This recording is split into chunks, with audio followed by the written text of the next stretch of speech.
Yeah, it's a good feeling to have 2K MR. That's why you clicked on this video, right? You want that 2K MR stamp next to your name. You want your gameplay to look as clean as mine, blocking every overhead, anti-airing every jump in, and checking every dry brush. Yeah, as you can see, I don't play that perfect, and to get to 2K MR, you don't have to either. But we can always improve, and I believe enjoying the journey is more important than the destination. Enjoying fighting games isn't as straightforward though, and you might find some resistance keeping you from having fun. It's isolating at times, unlike a team-based game for example. I know from first-hand experience being a skateboarder that even though skating is an activity you can master, the process of becoming competitive was surprisingly easy. Even on days where I didn't land a new trick, I still had fun with my friends. My time didn't feel wasted. There was no pressure, and over time I eventually landed every trick I ever dreamed of. But we're talking about Street Fighter, and although Street Fighter Ranked is a venture you have to walk alone, this guide will be walking you through every step you need to get 2K MR. Hey, it's been an entire year since my last guide titled How to Be 1800 MR, and the reception was amazing. Hundreds of comments about how much that guide helped you all. Some of you even followed up months later to say you finally achieved it, and that is honestly one of my life's greatest achievements. Seeing people go out of their way to pour the love in Twitch chats and Twitter DMs made me realize how important this type of guide is. A guide that doesn't just teach you a combo to drill in training mode to win, but a guide that teaches you how to lose. Cause if you're bad at losing, you'll never be great at winning. We'll go over that and every other aspect that goes into becoming a better player, but we start with the foundation, and that is mindset. After we go over mindset, we'll move on to playtime. This section will teach you the importance of how to spend your time and ensure you're not wasting it. Then we'll be ending off in the lab, for the lab monsters that need to get nerdy with knowledge and specific interactions. I got you covered here too, in the details section. I'll be giving you plenty of answers to scenarios you'll definitely find yourself in. Before we begin, I took the extra liberty of visually organizing each of the 3 main sections. They will have subcategories with titled chapters. You will see in the bottom right corner which section and chapter you're currently on. Mindset. There are many areas we can explore when it comes to mindset, but let's start with your why. Why do you want this? Do you know why you started playing fighting games? Did it look cool? Did you like the competitive aspect? Maybe your parents showed you when you were growing up. It's okay, you're doing pretty good. Whoa! Oh, that was sweet.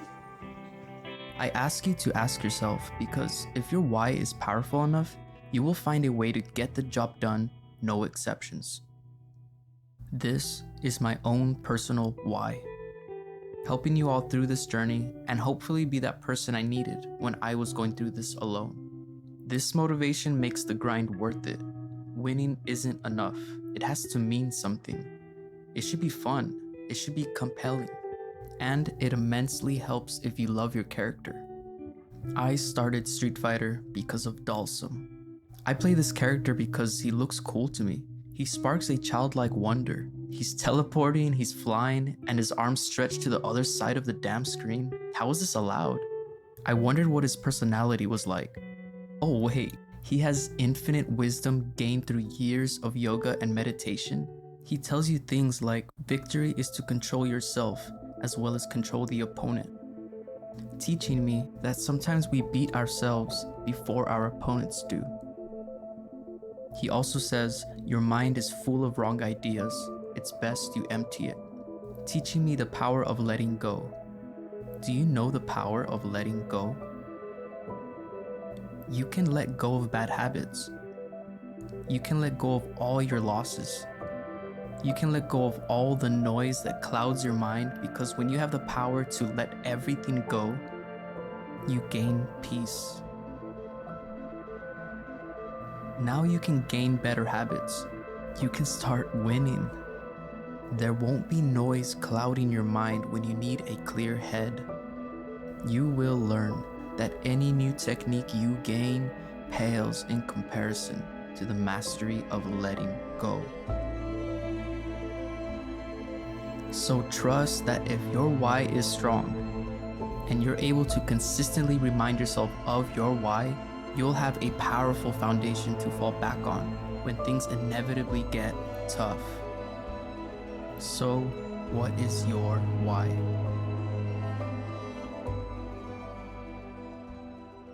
With that said, even after you're motivated, even after loving your character and loving the game, it still doesn't come easy.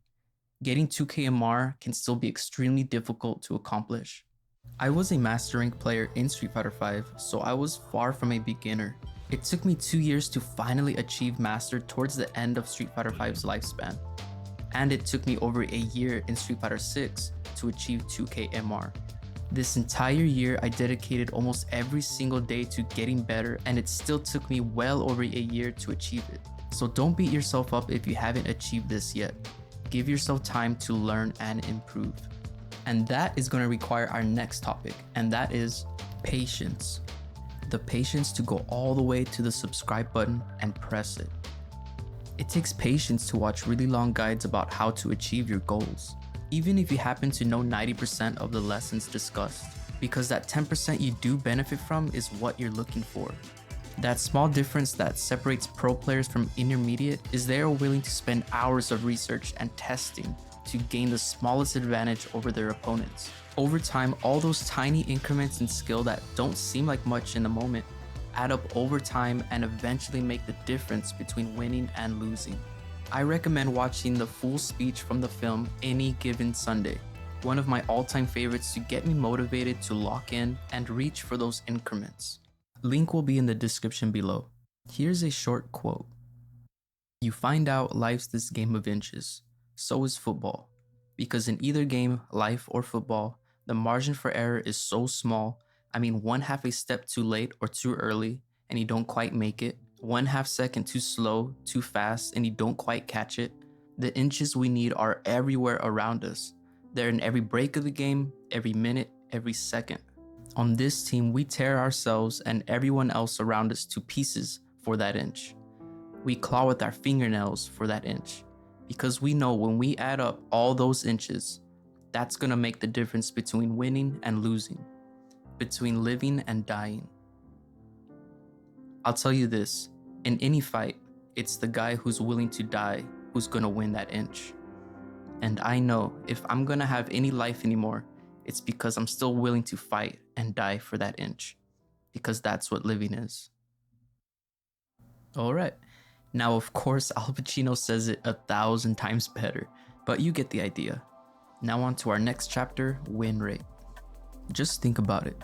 If you tell a beginner to start trying to DP jump-ins, they will almost 100% mess it up first time they try it in a real match, and most likely lose a lot because of it. But us intermediates see that and understand that the payoff for pushing through that tough adjustment period is so worth it. We know that those initial losses are not in vain and they will be rewarded with a new skill. Learning how to anti-air DP can take months to fully implement and years to fully master. We already understand this concept. It's simple, but I see lots of intermediates not treat themselves that way. They still feel down on themselves when they take losses. For one reason or another, they expect to seamlessly implement a brand new strategy, but also retain their win rate. But sorry, in most cases, that's just not how it works. You have to expect at least a few losses, and no matter how good you get, if you can respect that fact, the learning process will go a lot more smoothly for you. So for a quick in-game example, let's take a skill that you don't have yet. So me for instance, I couldn't slide under fireballs on reaction. I saw some OG Dhalsim players with legacy skill to heavy slide under, but I was struggling with it. Instead of taking my losses early on and trying it, I just avoided that skill entirely and worked on other things. Well, many months later, I realized I could really benefit from this skill, especially in the Aki matchup, where her long fireball recovery almost guarantees a punish.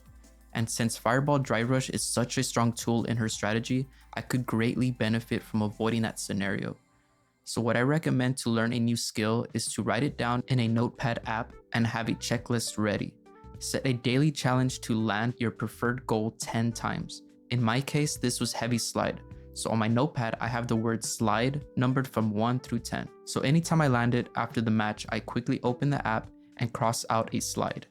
Also, along with my goal, I write notes on what I learned from the experience. My notes say, the reaction to fireball is not why I struggled to slide under, but the command input of sweep, down back heavy kick, that gets in the way.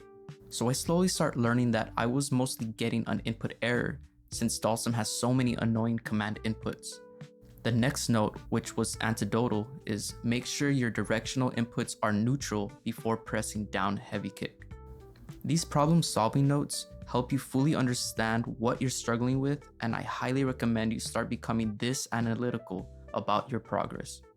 After you become analytical and come up with all these ways to improve, you might run out of ideas and run into our next problem, which is plateaus. Plateaus usually happen when someone has reached a certain skill level but runs out of ideas to get that next level up. They can have a pretty good understanding of most fighting game concepts you ask them about, but as a coach, I realize you have to really test them on their knowledge. Find out if they really know why a certain defense option works and what exactly it avoids. At times I'd ask and they couldn't answer the question. Sometimes when a student has a surface level understanding of an option, you can mistakenly write it off as them fully grasping the concept. So they'll never explore that deficiency in knowledge. People start to plateau when they neglect revisiting these foundations. For example, when I start explaining a certain defense option, like wake up delayed jab, they say something along the lines of, yes, I already do delayed jab in my defense, but I'm still losing. But they say this before I explain how and why they are using it in the wrong scenarios. This type of interaction between teacher and student can be frustrating because as a student, you feel like your time is being wasted with something you already know, and as a teacher, you're not being fully understood because the student is stubborn and solidified in their ways. So they never get to understand why wake up delay jab gets blown up if their opponent is dancing outside of jab range, beating both their delay tech and jab option, which I will explain the rock paper scissors of this option in the detail section later. But you all watching this video most likely don't have a coach dissecting your gameplay to tell you exactly what you need to work on. So my advice is to revisit a usual suspect, which is risk reward. Look at your matches and really make sure any risky offense or defense habits are actually in your favor or should be replaced with a safer option. Something like a Blanca slide when you have 40% life and they have level 3. I understand sometimes you want to catch them for not blocking their toes, but you literally die if they block it. So you might blame your character for being unstable, but you're the one literally throwing the whole round away with a random slide. Make sure you're not doing some version of this mistake with your character. Another usual suspect is playtime. This is where we segue to the second section of this video, because playtime is where I see some of the worst cases of plateaus. Players with up to 8,000 games per MR phase and still stay stuck. I mean, maybe their heart is in the right place and they might believe hard work equals more skill, but it just isn't that simple. This endless grinding can be detrimental, especially when there is constant repetition of bad habits and suboptimal game plans. We are going to distinguish the difference from what I like to call junk volume versus meaningful volume. For some people, going from 1800 to 2000 takes something more than hard work. It takes effective work. Even if you have a high volume of ranked matches, it won't equate to getting better. It needs to be meaningful volume. If you have a bad habit and play 100 matches with that habit, not only are you wasting time, but you're further solidifying that bad habit and making it much harder to get rid of. This is the case with other disciplines. It's like learning how to punch wrong so you eventually break your wrist, or like working out with poor form and eventually straining a muscle. You can't just do thousands of push-ups every day and expect to have Arnold's chest by the end of the month. Speaking of bodybuilding, here's a clip that I believe explains this perfectly. And if, instead of one set like this, you did 2 sets, both of those sets would be effective at stimulating growth. And if you did 3 sets, the third set would be effective as well. But what if you did 10 sets? Would all 10 of those sets be equally effective at stimulating muscle growth? Would you expect to see 10 times the growth if you did 10 times the sets? Or would the stimulus per set eventually diminish to the point that we might as well just call them wasted sets? Junk volume. Well, I think it's obvious that your return per set will diminish, but at what point does it become junk? Is it after 3 sets per body part? 10 sets? 20 sets? How many sets in a single workout can we do before we're just wasting our time, energy, and ability to recover? So let's make sure we're being effective with our time. Review your losses, lab answers. Don't just move on set to set without making sure you're growing from the experience. In most cases, you didn't just guess wrong. Although I do understand sometimes you just guess wrong on the throw loop, make an effort and take a closer look at the role you play in your own losses. But of course, we are all unique and grow in our own way, and there's one thing we all differ from. This phenomena I observed in myself, where I'm playing great, feeling good, beating great players with minimal mistakes, but it seems like all of a sudden a switch gets flipped or a screw goes loose, and all of a sudden I become a significantly worse player. At first I didn't understand it. It felt like someone put a curse on me, and it just became impossible to win. Well, after years of experience, I figured out what that phenomena was, and that was my stamina. Many factors play into how much stamina you have, depending on how the day goes, how much sleep you got that day, if you start a session with a win or loss, which could be the difference between starting with momentum or spending your first few sets trying to gain it. It's up to you to self-analyze and identify how much you're affected by these factors, like many others do. So to take note of your ranked stamina, time every session and be mindful of when your performance starts to decline. After years of trial and error, I've learned that for me it's around that 1 hour and 30-minute mark. After that, a 2-hour break is usually long enough to fully reset. Every match you play within the hour might carry its momentum into the next. If you're on a hot streak, you can keep that momentum going, but if you lose, the emotions associated with those losses may carry over to the next set. It's on a subconscious level. You might have a slight hesitation on an Oki sequence that got blown up previously in the last set. In the moment, you might not catch why you hesitated in certain instances until you dissect the whole session and recognize you lost a bit of confidence in your game plan. Let's take this mid-screen throw loop that's really strong for Sim. You land a punish counter grab, so you light slide and have perfect spacing to grab again or walk back shimmy. Usually this is a very powerful situation for Sim, but for some reason all day I was getting hit by wake up low forward. The last set of the day I found a punish counter grab again and was about to light slide for the guaranteed mix up, but I second guessed myself. In the moment I thought, wait, why didn't I just throw loop right there? That was my chance to continue pressure, but I hesitated. I had not realized that slowly over the course of a few sets, I was losing confidence in this setup on a subconscious level. A lot of times this can go under your radar and go completely undetected, so take a mental note if this is happening to you. If you do find your overall gameplay being negatively impacted by previous matches, take a short break. Turn off the matchmaking queue and remember that a few sets are a small sample of the overall big picture. And sometimes it's just a streak of bad luck. Because in this situation, I should never lose confidence in this specific setup. It's a guess, and my opponents on that day happen to all guess correctly. There is a way to increase stamina though, a way to take all of your losses without being too affected and be able to play for longer periods of time. And that is by having fun, finding ways to have fun, understanding what you find fun. Here's literally the full list of things I find fun doing, things that make my dopamine spike when I play Street Fighter, and I strongly encourage you to make your own personal list. And first on my list is shimmy, walk back shimmy, backdash shimmy, and especially float shimmy. It's just so satisfying. The mind game to the punish counter sound effect, and of course the actual damage reward from it. I love shimmying people. And number 2 is teleport. I'm a simple man. I teleport and I'm happy. Ever since the first time I saw Dhalsim, teleporting looks so fun and I'm gonna spam it no matter what. Even if it kills me, I don't care. It's just my favorite thing to do and you can't convince me to stop. I main Tanya in MKX for the exact same reason. But as I've become more competitive, I've learned how to integrate it into a high level game plan and now categorize my teleports as a feint. And number 3 is trap setups. I love setting up booby traps for my opponents to fall into, especially traps I made myself, like this fusion trap sequence I created.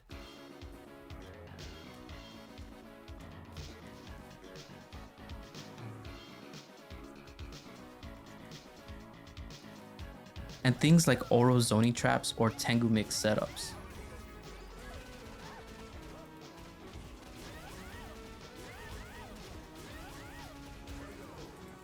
Number 4 and last one on my list is helping others. This one is a little more generalized, I know, but there's no better feeling than knowing you helped someone or motivated them. Motivated them to keep going. I can't really talk about it too much because I get all sappy, so let's move on. And now we'll be moving on to the final section of the guide. In this one, we'll be going in the lab, going over all of those details. So put on your lab coats and let's get on with the final stretch. This is the final step in becoming a better player. After you get your mind right and not tilting off the face of the earth, after you find a healthy amount of time to play matches, you still need to get down and dirty in the details. There's some things you just gotta know. I'll be showing you as many things as I can here, but there are too many to cover in a single video. So I'll be linking full playlists of sources that have done a lot of this heavy lifting already, stopping character specific gimmicks, countering an entire character archetype like charged characters, and if you're a fan of Dhalsim like me and want to learn him, my channel is full of tech videos, but I'll have links to other Dhalsim channels in the description as well. And we are starting with take turns. A lot of players autopilot their options when they have a turn back, so we are going in detail on a very specific situation that takes advantage of this autopilot habit. A very popular way to abuse this is with spaced out specials on block to specifically bait out jab take turns. Many characters can do this across the board, but here we'll use Bison for example. They will put themselves into a negative situation with scissor kick. Here you might want to jab to take your turn back. Problem with that is at this certain spacing you cannot chain a second jab, so the next one whiffs. Now the player taking their turn back might already know this and they'll do something like crouch jab into medium button to reach. The Bison player will then fish for this type of take turn and be ready with a crouch medium punch reversal as soon as he blocks your jab. Since jab is -1 at best, he will win. To beat this, you have some options. You can take your turn back with a medium button since they most likely won't be mashing jab, but they might be doing an option select version of this and are actually doing a delay medium. This will block your medium button and simultaneously give them the reversal medium after a jab block's done. This is where I like doing my favorite option to beat this, and that is jab into special cancel. This gives you your turn back even if they're mashing, even if they do an option select, and even if they just block, you push them out to a comfortable spacing. So look into what your character can do and check if they can also get some form of this take turn. Knockdown mental stack. Simplifying your mental stack and not getting overwhelmed. This concept is very important. Understanding the reward they get for the type of pressure they are applying. Getting shimmied is where you usually lose the most health, either by walk back punish counter heavy or neutral jump punish counter. Manual walk up pressure usually has 3 main options: walk up light, walk in and out for shimmy, reversal bait, or walk up throw. One knockdown scenario you'll find yourself in frequently is when they get a +2 to +5 situation, where it's an auto time grab or they can meaty with a medium button that earns the easiest type of confirm into big damage. And although they usually lose access to the walk back shimmy, they can still backdash or neutral jump. In this situation, a wake up delay jab is a great option. They cannot whiff punish your jab on reaction, and you will recover in time to block if they backdash or neutral jump, all while simultaneously blocking the medium and making them block your jab if they delay tech. Of course, losing to grab, which is only 1200 damage. The player would have to continue throwing you to beat this option, which can very well happen, so take the risk reward into account when choosing this defense option. Now something that may feel like a similar situation is when they have a walking throw loop. Now with walk up pressure, delayed jab becomes more risky. They can walk in and out of grab and jab range to punish both with a spaced medium or heavy. So this is where wake up low forward gets stronger, or wake up mediums in general. You need to be able to quickly recognize what type of pressure they are applying and challenge accordingly. So when you're choosing to take the throw, make sure you're taking the right throws, and take throws while keeping yourself ready to counter other options they might choose instead, like a shimmy attempt for example. When you're at risk of getting punished hard, calculate how many throws you can take before you have to guess for game. You might be able to take more than you think, as long as you don't parry and get punished countered thrown. If your opponent tends to favor cycling between grab and shimmy, jumping out of the corner becomes a great option. It usually doesn't get punished into big damage, especially if they whiff a grab, so you mostly take a DP or air-to-air. Shimmy trap. Now I'm pretty sure most characters get a drive rush jab tick throw, usually a +3 jab where throw will beat them if they're mashing. We all know you can backdash shimmy and neutral jump shimmy, but there's risk to neutral jump as you can get anti-aired and backdash won't punish them if they backdash themselves. Well, there's a way to punish their throw and backdash, that is by going into a heavy. As you can see here, I have the dummy set to delay throw by a few frames and my heavy is hitting them. Now I have it set to backdash and my heavy is hitting them there too. Now if they block, the pushback is favorable, especially for a character like Sim that benefits from this type of pushback. He can safely backdash or threaten a space trap if they try to chase him down. Another benefit is someone that attempts perfect parry on frame traps. Now the heavy will hit at a delayed timing, making it harder for them to land that specific parry timing. Now of course they can mash here, but that's the rock paper scissors aspect of all of this. You'll need to start threatening grab and frame traps again, if they catch on to the gap in this option. This applies to knockdowns with similar frame advantage as well. Adaptive offense. Adapting your offense takes an exhausting amount of observation, but we can take out some of the guesswork that comes when playing someone for the first time. Pay very close attention to the first lines of defense when they get knocked down. If they show you they cycle 2 options on defense, you should aim to beat both those options on the next interaction, keeping you safe from the counter and simultaneously punishing them for choosing the wrong one. For example, on wake up, if they only show their defense options are delay tech and ODDP, walk back shimmy beats both those options while keeping you neutral versus backdash and wake up buttons. Now if they show their options are wake up buttons and backdash, meaty buttons will be the counter to that. If they tend to wake up tap parry, grab will of course beat it, but also a walk back shimmy will do the trick. Don't miss out on a punish counter grab when you attempt a shimmy and see them whiff parry. A lot of players feel inclined to press a button and quickly put them in block stun, but you usually have enough time to walk all the way back in and grab them. It's up to you to notice tendencies in their defense and tailor your pressure to cover multiple defense options as they present them in the moment. And you made it to the end of the guide. Getting to 2K MR was an adventure, but I really wanted to make sure I took note of the most important lessons I learned along the way. I truly hope you all gained something from this video. If this helped you reach a personal best, please let me know. I love hearing your progress and it brings me happiness. Remember to subscribe because there's definitely a lot more coming. We're just getting started here, so hope to see you again soon. Thank you.